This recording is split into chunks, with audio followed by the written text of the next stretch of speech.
สร้างงามแท้นอเพียงแต่เลี้ยวเห็นหัวใจเต้นกับนวลละออมา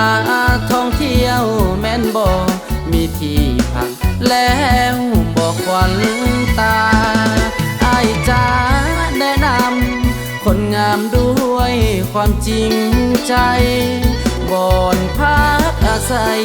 สะดวกสบายแค่เดินน้องลาเว้าแบบเป็น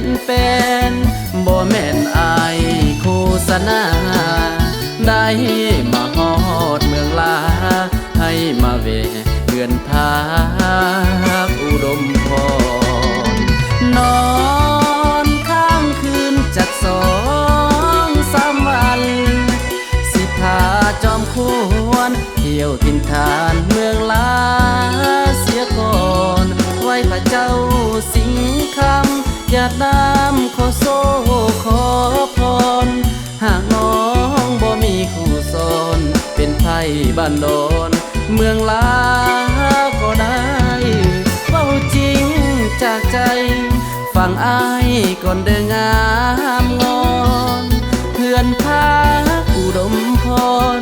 ยินดีต้อนรับด้วยใจเสิร์นเด้อคนงามเวยามกินน้ำกินในเสียงเพลงนี้ห้องจากใจเฮือนพาอุดมพร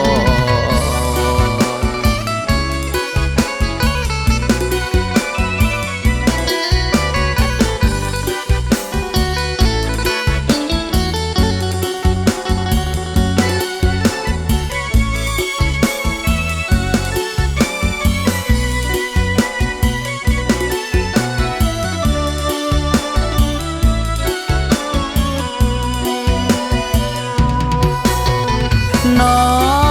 นข้างคืนจาก2-3 วันสิพาจอมควรเที่ยวถิ่นฐานเมืองลาเสียก่อนไว้พระเจ้าสิงคำหยาดน้ำขอโซขอพรหากน้องบ่มีคู่สนเป็นไทยบ้านโดนเมืองลาก็ได้เว้าจริงจากใจฟังอ้ายก่อนเด้องามงอนเพื่อนพักอุดมพรยินดีต้อนรับด้วยใจ